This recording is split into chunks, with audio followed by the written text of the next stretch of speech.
Si vous voulez que Neymar gagne la Ligue des Champions, je peux l'inviter chez moi à jouer à la Play, hein, peut-être ça passera. Plus sérieusement, on se retrouve pour le débrief de PSG Bayern. Je suis pas hyper content de le faire parce que le PSG a perdu et que je vais pas vous mentir, j'étais un peu triste pour cette équipe qui malheureusement ne la gagne toujours pas. Donc voilà, je suis pas hyper enchanté de faire ce débrief, mais on va le faire parce qu'il y a plein de choses à dire et que on va essayer d'être drôle dans cette vidéo, un peu d'humour, parce que ça fait pas de mal. Voilà, donc on se retrouve pour PSG Bayern. C'est vrai que dans ma précédente vidéo, je suis pas trop revenu sur le match du PSG face à l'Atalanta parce que j'ai pas eu le temps de finir la vidéo.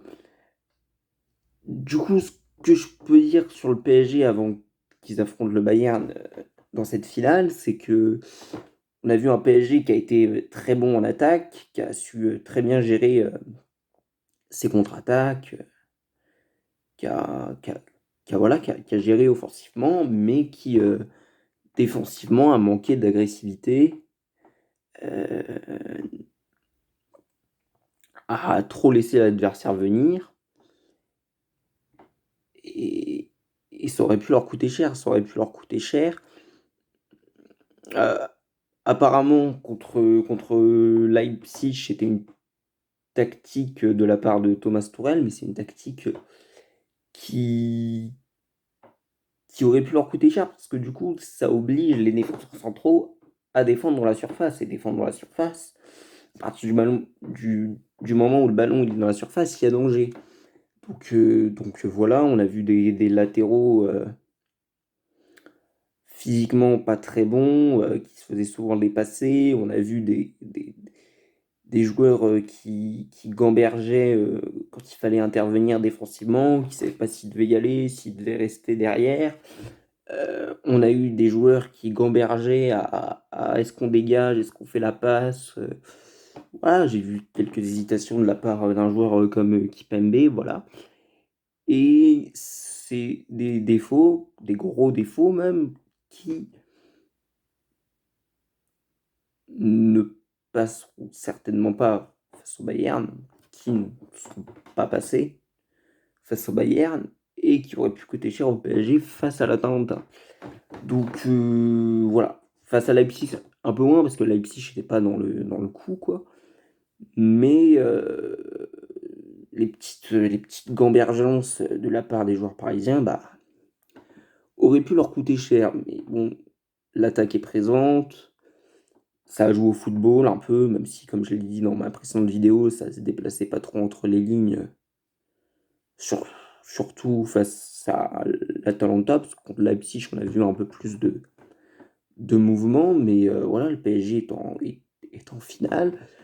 Et, et, et- et ma vidéo va pas être comme les précédentes, c'est-à-dire que je vais pas débriefer le match en lui-même, parce que pour moi, la défaite du PSG est due à tous les défauts qu'il y a dans ce club, qui sont certes moindres qu'il y a 2 ans, mais qui sont toujours présents. Et donc, je vais en gros analyser les points négatifs qu'il y a dans le club, mais aussi les points positifs, parce qu'il y en a. Et même si je ne suis pas hyper confiant pour le PSG pour la saison de Ligue des Champions qui arrive, je pense qu'il y a des points positifs et qu'il faut que le PSG s'appuie dessus pour réussir dans cette compétition, tout simplement. D'abord, j'ai pas envie de rester 3 heures dessus, mais on va revenir sur les pénaltys sur Coman et Mbappé. Parce que j'ai un avis très tranché là-dessus. C'est que pour moi, c'est le premier penalty qui aurait pu être sifflé. Il n'y a pas faute sur Coman. Pourquoi? Bah parce que Coman, c'est Kerrer qui lui tient l'épaule, je crois. Il lui tient juste l'épaule et Coman tombe volontairement. Voilà, pour moi, il lui tient juste l'épaule. Il y a pas de poussette de la part de Kerrer. Et donc, pour moi, il y a pas pénalty sur l'ami Kingsley. Euh, En ce qui concerne le penalty sur Mbappé, alors si le PSG perd, on va se le dire tout de suite, c'est pas parce que le penalty a pas été sifflé pour le PSG, hein. Si le PSG perd, c'est parce que le PSG a largement plus de défauts que cette équipe du Bayern Munich. Donc, voilà, est-ce qu'il y a penalty? Ouais, il y a penalty, on le voit, clairement que Kimmich met sa semelle sur le talon de Mbappé. Mbappé, s'entend faire des caisses, contrairement à d'habitude, réclame le penalty. L'arbitre ne va pas voir la VAR, ou alors peut-être qu'on l'avertit dans son oreillette, j'en sais rien. Toujours est-il qu'il donne pas le penalty, mais pour moi, il y avait penalty puisque la semelle de Kimmich prend le talon de Mbappé. Voilà, ça aurait pu permettre au PSG de revenir dans le match, mais encore une fois, c'est pas parce que le penalty a pas été sifflé que le PSG a perdu. C'est, pour plein d'autres raisons. Heu, on va revenir d'abord sur le match du Bayern, je vais pas m'étaler énormément sur le Bayern. Il y aura aussi, je m'occuperai des performances individuelles de chaque joueur parce qu'il y a énormément de choses à dire, même du côté du Bayern Munich.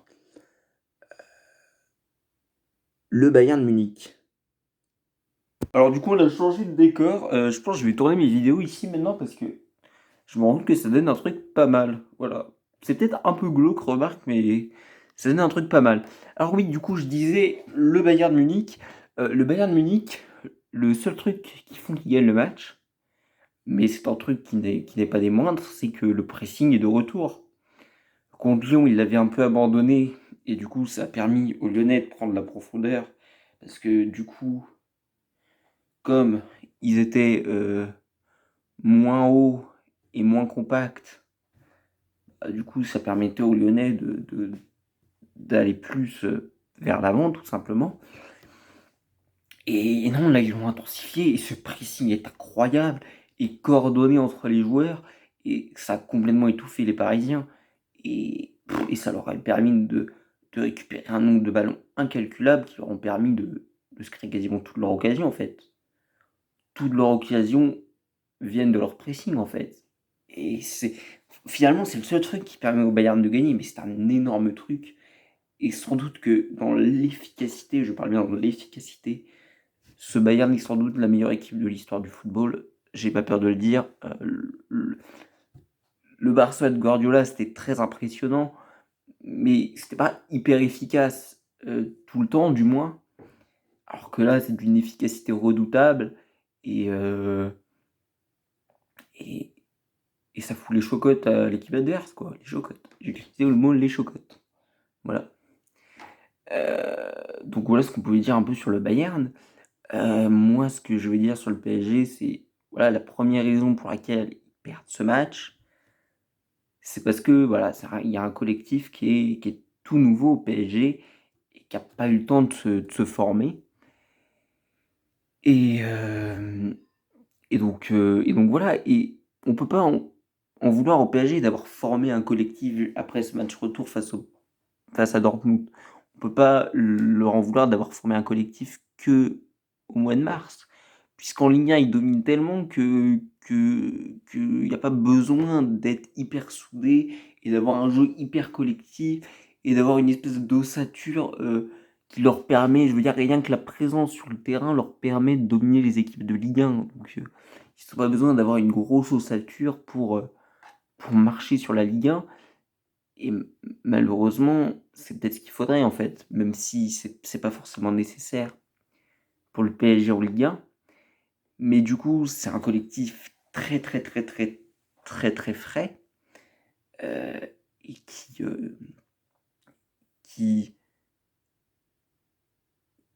qui n'a pas le recul nécessaire pour se sortir du piège d'équipe comme le Bayern Munich et qui n'a pas l'habitude euh, d'avoir affaire à des configurations différentes, étant donné que la Ligue 1, voilà, c'est toujours la même configuration, le PSG à la balle, l'autre équipe essaie de défendre comme il peut et de profiter de 2-3 comptes.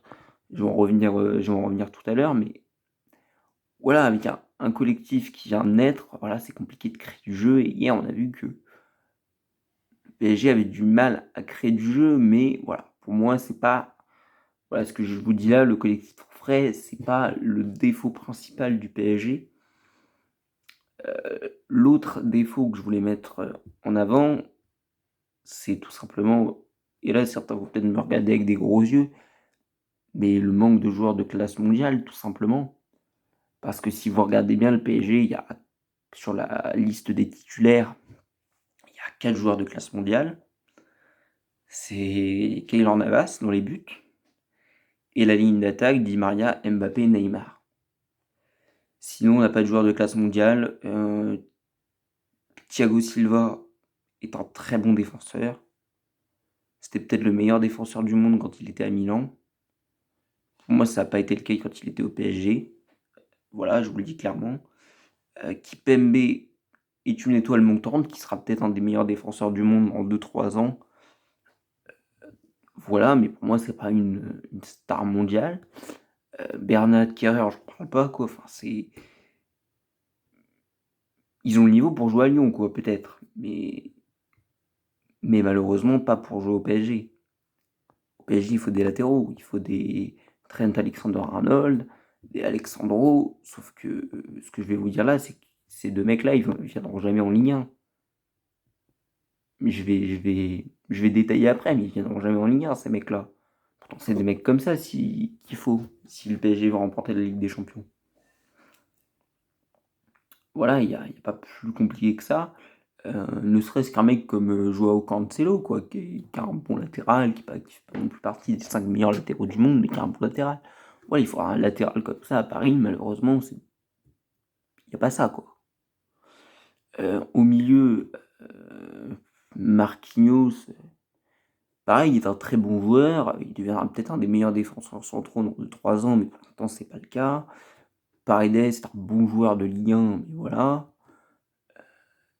Herrera est un bon joueur, mais même si je l'ai encensé, parce que pour moi, il a fait des matchs stratosphériques. Là, c'est un bon joueur, mais sans plus. Et voilà, et sur le banc, t'as un joueur qu'on peut peut-être considérer comme un joueur de classe mondiale, c'est Marco Verratti. Mais Marco Verratti, pour être considéré comme un joueur de classe mondiale, il va falloir arrêter de faire des, des trucs bizarres près de ta surface et éviter de perdre le ballon et de prendre des cartons jaunes à chaque match. Et peut-être que quand tu arrêteras ça, tu deviendras un joueur de classe mondiale. Mais pour l'instant, c'est pas le cas. Je suis persuadé d'un truc, c'est que le PSG arrivera chaque année à convaincre les 2-3 meilleurs joueurs du monde à venir dans son club, parce que ce que veulent les meilleurs joueurs du monde, c'est d'être leader d'une équipe. Et donc je pense qu'un mec comme Erling Haaland, qui est en ce moment une des étoiles montantes du foot, viendra au PSG, un de ces quatre. Malheureusement, des joueurs un peu en dessous, qui sont quand même des joueurs de classe mondiale, type N'Golo Kanté, Kevin De Bruyne, ne viendront jamais au PSG pour une raison très simple. Et je vais enchaîner tout de suite direct. Voilà, Kevin De Bruyne, Trent Alexander-Arnold, par exemple, ne viendront jamais en Ligue 1. Parce que le niveau de la Ligue 1 est tout simplement pourri. Pourri, voilà, je le dis clairement, pourri. Le niveau de la Ligue 1 est pourri. Le PSG surnage dans cette Ligue 1. Et si le PSG perd, j'ai pas peur de mâcher mes mots, même si c'est pas la raison principale pourquoi le PSG perd face au Bayern, c'est le manque de concurrence en Ligue 1. Le PSG n'est jamais habitué à ne pas avoir la balle, et comme ils sont jamais habitués à ne pas avoir la balle, ils font un mauvais match contre le Bayern, puisque contre le Bayern, je rappelle qu'ils n'ont pas eu la balle. Un manque de concurrence en Ligue 1, le Saoudien là, de Marseille, il va falloir arrêter de nous prendre pour des cons, soit t'as le pognon, tu le mets, soit t'as pas le pognon, tu te casses, et tu retournes bronzer sur les plages d'Abu Dhabi. Mais je sais pas, tu fais pas ta com dans les médias là pour dire au final, dans un mois, ouais, on n'a pas l'argent finalement. Voilà. Euh, voilà, Monaco, pour moi, ils ont l'effectif pour concurrencer le Paris Saint-Germain. Malheureusement, je sais pas ce qui se passe dans la tête des joueurs, mais t'as l'impression que offensivement ça cartonne, t'as l'impression que les joueurs veulent pas défendre. Donc résultat, tu vois qu'ils prennent encore 2 buts face à Reims. Alors j'ai pas regardé le match. Est-ce que c'est 2 buts qui étaient mérités? J'en sais rien, mais tu prends quand même 2 buts. Bon, c'est Reims, c'est comme une bonne équipe de Ligue 1. Et c'est pas non plus Lyon ou Marseille, tu vois. Ça reste Reims. Donc voilà. Pinot, là, c'est le président de Rennes, je sais plus comment il s'appelle là. celui qui disait le Barça à la place du Barça, pour vous dire à quel point il s'y connaît en foot. Il a du bif, mais je pense que sa radinerie fait qu'il ne met pas plus d'argent au Stade Rennais. Et pourtant, je pense que s'il mettait plus d'argent, voilà, on aurait peut-être des joueurs un peu plus huppés qui viendraient dans le championnat. C'est pas le cas. Euh, et donc voilà, le niveau de la Ligue 1 est pas bon. Et c'est une des raisons pour lesquelles le PSG perd. Il y a 2 soirs de ça, puisque à l'heure où j'enregistre cette vidéo, on est 2 jours après. Autre point sur lequel je voulais revenir, et ça fait partie de l'expérience, et voilà, hein. Enfin, de l'expérience, je sais même pas si ça fait partie de l'expérience, en fait, c'est juste une question d'intelligence, en fait. Donc clairement, là, je suis énervé, parce que ce que j'ai vu hier soir, c'est pas possible. Le quatrième point que je voulais revenir, c'est la perte de temps quand les joueurs du PSG restent au sol. On a perdu 2 minutes à récupérer Paredes et Neymar qui étaient au sol. T'as le droit de faire ça en Ligue 1 contre Dijon, même contre Lyon. Mais en Champions League, tu perds 1-0 en plus. C'est pas comme s'il y avait 0-0, tu gagnes un peu de temps, tu te dis peut-être on va gagner au tir au but parce qu'on va c'est une grand Mayerne. Je sais pas, en plus, enfin Neymar, on lui avait pas pété la jambe. Alors certes, il y avait des fautes qui étaient insensées sur Neymar, mais on lui a pas pété la jambe, quoi. Donc relève-toi, je sais pas, le PSG a dû perdre 4-5 minutes, alors même si ça a été récupéré par le temps additionnel, bah, ça leur fait perdre du temps. Et forcément, plus ils voient le chrono tourner, moins, plus ils sont en panique, et plus ils sont en panique, moins ils ont de la chance de marquer. Et je suis désolé, mais Paredes, Neymar, qui se roulent 3-4 fois au sol, euh, au PSG, ils ont mis 3 heures à faire leur touche aussi, même quand ils s'étaient menés 1-0. Alors, je sais bien qu'il y avait un pressing qui était intense du côté de Bayern, mais à un moment donné, un match ça dure 90 minutes, les gars, hein. À un moment donné, faut jouer quand même, hein. Donc voilà, ça m'agace. Ça m'agace, il va falloir clairement que quelqu'un tape du poing sur la table pour dire à ses joueurs d'arrêter de faire ça. Et Thomas Tuchel le premier. Parce que je crois que si le PSG fait ça hier soir, c'est aussi de la faute de Thomas Tuchel qui à un moment donné se lève pas et dit oh les gars on se relève et on va au combat, tu vois. Alors je sais bien que Neymar était déçu par son match, qu'il sentait que le match leur échappait. Et à un moment donné quand même, faut pas abuser quoi, faut pas abuser des bonnes choses. C'est bien de dormir à la belle étoile, mais faut pas que ça dure trop longtemps quoi. Euh, Autre point sur lequel je veux revenir et qui est un gros point, et je pense que c'est celui que je vais le plus détailler, et après on passera au point positif, parce que comme je vous l'ai dit, il y a des points positifs. Non, j'ai encore un point négatif. L'autre truc que je vais mettre, c'est, je trouve qu'au PSG, il y a un manque de pragmatisme et un stéréotype du beau jeu. Bon, déjà, ce que je voudrais dire, c'est qu'il y a un manque de pragmatisme évident, et que ce serait sympa que Deschamps vienne 2-3 fois voir cette équipe pour leur faire des cours de pragmatisme. Euh, voilà. On ne demande pas à cette équipe de pratiquer du beau jeu. Et c'est pour ça que ça rejoint un peu le stéréotype du beau jeu, c'est-à-dire que le PSG est habitué à nous proposer un jeu plutôt léché en Ligue 1. Et t'as l'impression qu'ils n'assument pas trop, quand ils sont en difficulté, de ne pas pouvoir produire du beau jeu. Ça arrive quand tu es en difficulté face à une équipe de ne pas pouvoir produire du beau jeu. Et ça, il faut que le PSG l'accepte. Et malheureusement, ils ne l'ont pas accepté hier soir. Et donc, comme ils ne l'ont pas accepté, ça leur a fait manquer de pragmatisme. Et au lieu de dégager, tout simplement, comme l'aurait fait toute équipe en difficulté face à un pressing, le PSG a préféré faire des passes dans l'axe, quitte à perdre le ballon et en difficulté défensivement derrière. Donc voilà, j'espère que cette épreuve permettra au PSG de faire preuve de pragmatisme dans les prochaines éditions de la Ligue des Champions, et que quand ils seront en difficulté, ils se diront bon bah ok les gars là, il faut qu'on dégage, faut pas qu'on se pose de questions, et j'ai envie de dire, c'est pareil sur les touches que les joueurs du PSG ont mis 3 heures à faire. À la limite, si tu trouves pas de solution, bah, t'envoies le ballon très très loin et comme ça permet au Bayern Munich de, de, de, de devoir avoir un peu le ballon et toi, tu leur mets un peu de pression du coup. Donc voilà, il faut que le PSG arrête de penser qu'ils vont pouvoir produire du beau jeu tout le temps.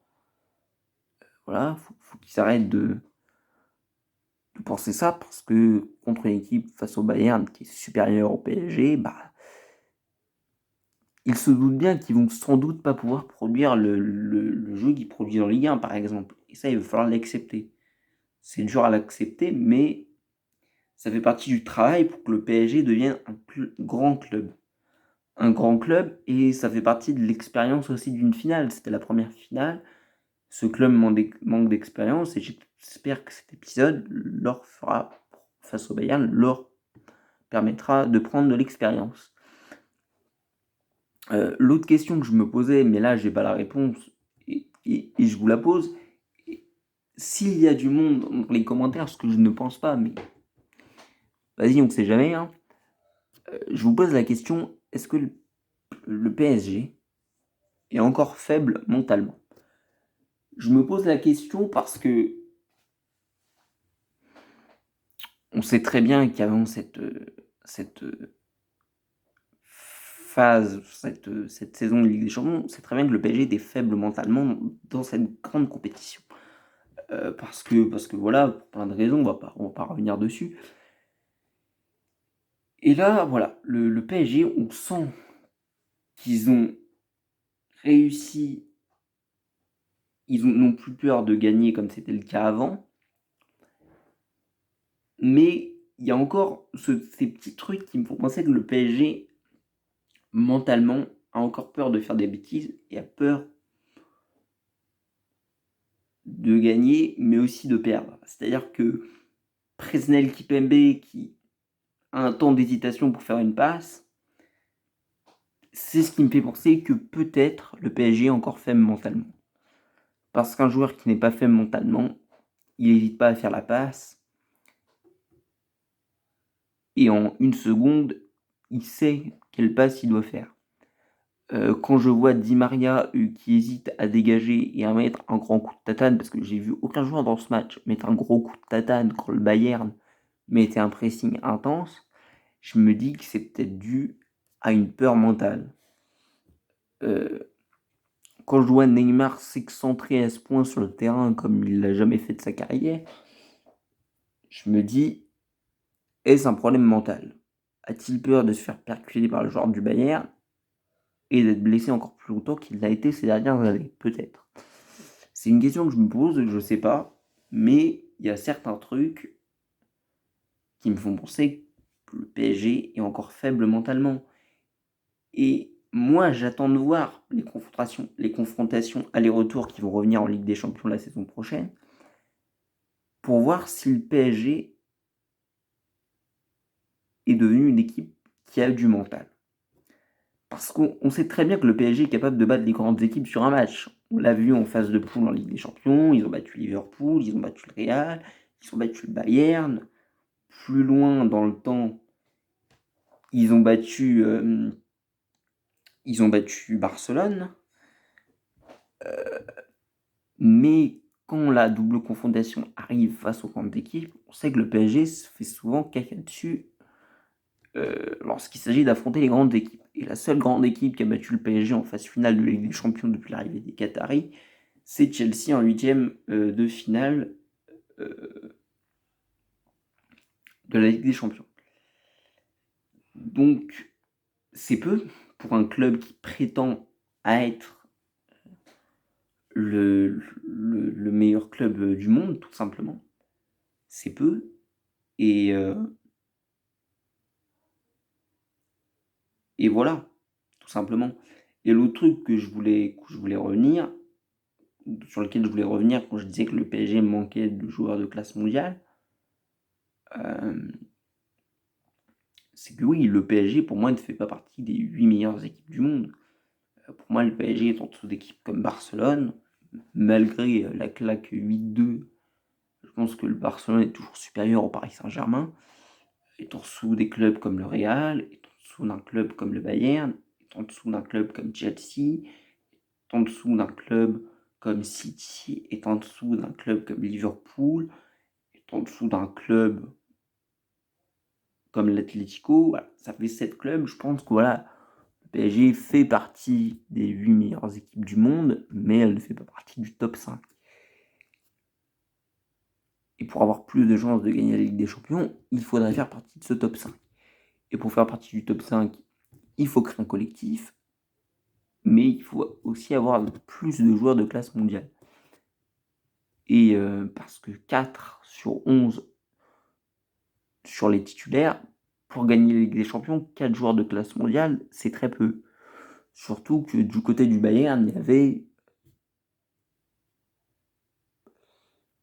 Bon, Boateng et Alaba sont-ils toujours des joueurs de classe mondiale? Je sais pas, mais il y avait au moins 10 joueurs de classe mondiale sur 11 dans le match. Donc forcément, 10 à 4, ça fait que le Bayern était supérieur. Mais ça, on le savait avant le match. Mais il faut que ça se conclue par un mercato avec l'achat de gros joueurs. Même si ce sera sans doute pas pendant le mercato, puisque comme beaucoup de clubs, peut-être de manière moindre, mais le PSG a perdu de l'argent pendant la crise du coronavirus. Et il n'y aura sans doute pas assez d'argent pour acheter un gros joueur. La priorité du club, pour moi, la priorité du club, ça devrait être 2 latéraux et 2 milieux de terrain créatifs. Bon, le PSG ne compte pas acheter 2 latéraux et 2 milieux, mais plutôt un latéral et un milieu, ce que je trouve trop peu, mais voilà, c'est pas moi qui gère le club. Donc voilà, c'est pas moi qui gère le club. Mais quand je vois que un joueur comme Hector Bellerin veut aller au PSG, je me dis qu'un joueur comme Hector Bellerin qui est blessé, frère, je l'ai jamais vu jouer un match depuis 2 ans tellement il est blessé, et je me dis c'est pas un joueur qu'il faut au PSG, quoi. Enfin, on réclame pas du Hector Bellerin, on réclame du Trent Alexander-Arnold, du Robertson, du Kyle Walker, voilà. Malheureusement, je pense que ces joueurs ne viendront jamais au PSG parce que la Ligue 1 est trop faible. Mais Bellerin, je suis désolé, mais dans ces cas-là, autant conserver Carrère et Bernat, quoi. Parce que Bellerin, moi, ça m'inspire pas confiance, quoi. J'ai jamais entendu dire, oh, quel gros match d'Hector Bellerin. Donc non. Mais voilà, ceci dit, j'espère que la prolongation de Neymar et Mbappé va se faire et que le PSG va avoir des fonds euh, pour acheter des gros joueurs au Mercato 2021. La prolongation de Neymar est sur la bonne voie, apparemment. Même si ça se fait très doucement, la prolongation d'Mbappé, un peu moins. Pour moi, Neymar sans Mbappé, l'équipe sera moins forte, tout simplement. Donc voilà. Mais je suis à peu près sûr que Mbappé, pour rester, va réclamer le plus gros salaire du club. Chose que le PSG est peut-être pas prêt à lui donner, tout simplement. Donc, les discussions vont être chaudes. Qu'est-ce alors